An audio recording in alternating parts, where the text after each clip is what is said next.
Olá, alunos do primeiro ano C e do primeiro ano D, aqui é o professor Maurício, e nesse vídeo eu farei a correção da avaliação de arte do segundo período, ok? Então vamos lá. Na primeira questão, eu trouxe aí uma pintura, né, para vocês analisarem e responderem a questão 1.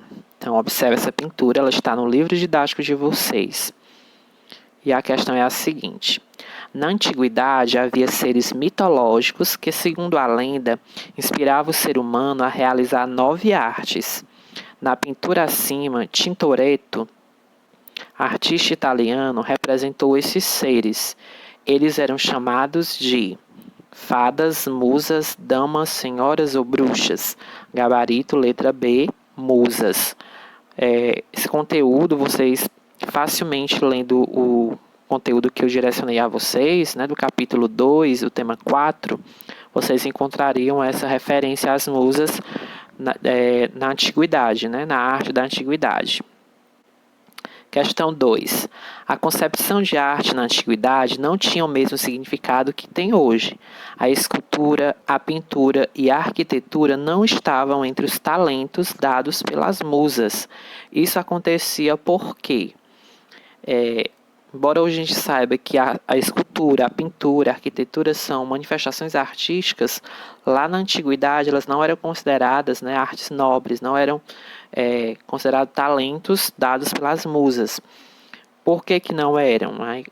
A pergunta é essa, né? Por que que não eram consideradas um tipo de arte nobre? Gabarito letra A, porque eram trabalhos ligados a ofícios braçais destinados a escravos e às pessoas do povo. Então, por ser algo bem comum ao povo, né, aos escravos, as camadas mais pobres, eles não eram considerados uma arte nobre, ok? Terceira questão. Segundo o filósofo grego Aristóteles, a música era capaz de representar os estados da alma humana, assim como influenciar e expressar suas paixões. A palavra música tem sua origem no termo. A palavra música veio de que outra palavra? Tem origem em que outra palavra? Qual é a sua etimologia? A palavra música vem de musa, letra D. Ok? Quarta questão. Durante a Idade Média, também havia separações e classificações entre arte mais importantes e outras de valor considerado menor. As tradições artísticas eram divididas entre, né, a gente saiu lá da Antiguidade, já estamos aqui no período da Idade Média, onde já há um avanço, né, nas questões artísticas. Então, nesse período da Idade Média, as artes, né, elas eram divididas em duas categorias, que eram a resposta da questão 4, letra C. Artes liberais e artes mecânicas. Quinta questão.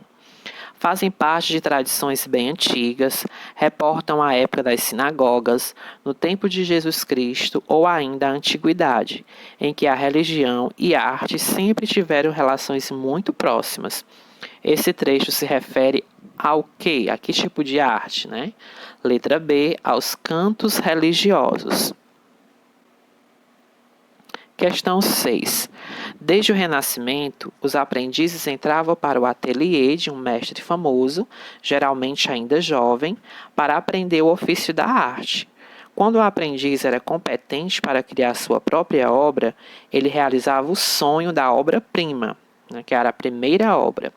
Atualmente, o termo obra-prima é utilizado para... Lá no período do Renascimento, significava primeira obra.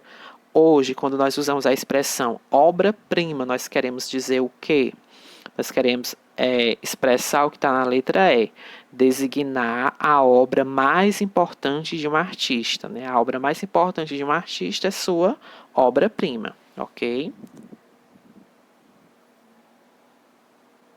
Sétima questão. A partir do século XV, a figura do artista ganhou maior visibilidade e status.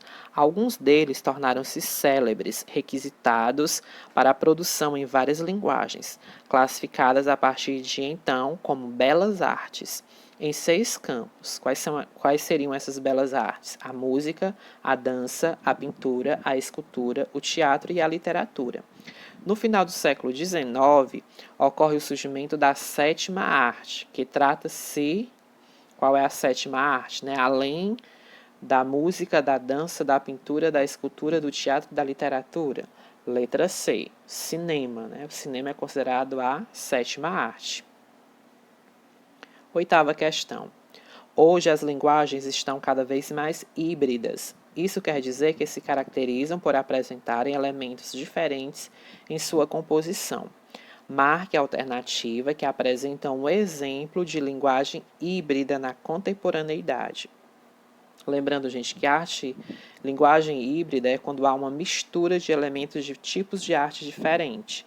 Então, no caso aí, a alternativa que melhor expressam a arte que apresenta uma linguagem híbrida são as intervenções artísticas, né? Onde há essa mistura da produção de arte com outras expressões. Vocês vão lembrar aí daquela obra do Paulo Bruschi, né? Onde ele fez uma intervenção urbana, né? Ele andou pela cidade, pelo centro urbano, com uma placa questionando o que era a arte. Então, ele misturou ali elementos da arte, né? Para produzir essa intervenção artística. Letra D.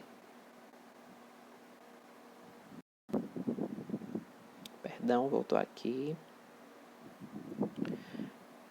Leia o texto para responder as questões 9 e 10. Nós temos dois personagens aí. A personagem do sexo feminino diz assim: perfil cultural dos brasileiros: 89% não vão ao teatro, 44% não leem livros, 92% não vão a espetáculos de dança, 70% nunca foram a museus. Aí o personagem do sexo masculino fala, né? 100% são críticos de arte. Após a leitura do texto acima, escreva qual o nome desse gênero textual. No caso, aí nós temos o gênero charge, né, que eu até trabalhei com vocês no trabalho, a produção de charge, e outros gêneros que articulam elementos da linguagem verbal e não verbal. E a 10ª, escreva um comentário sobre o assunto tratado no texto acima. É uma questão pessoal, mas nessa questão vocês teriam que se posicionar a respeito do tema. No caso aí, a charge faz uma crítica, né? A condição que o brasileiro tem de não ter acesso à cultura, à arte, né? Grande maioria não tem, não vão ao teatro, não lê livros, não vão a espetáculos de dança, ou nunca foram no museu, mas o outro personagem questiona que 100% são críticos, criticam sem ter conhecimento, né? Então é um comentário mais ou menos nessa linha que vocês teriam que fazer, ok? Então a avaliação de arte foi corrigida.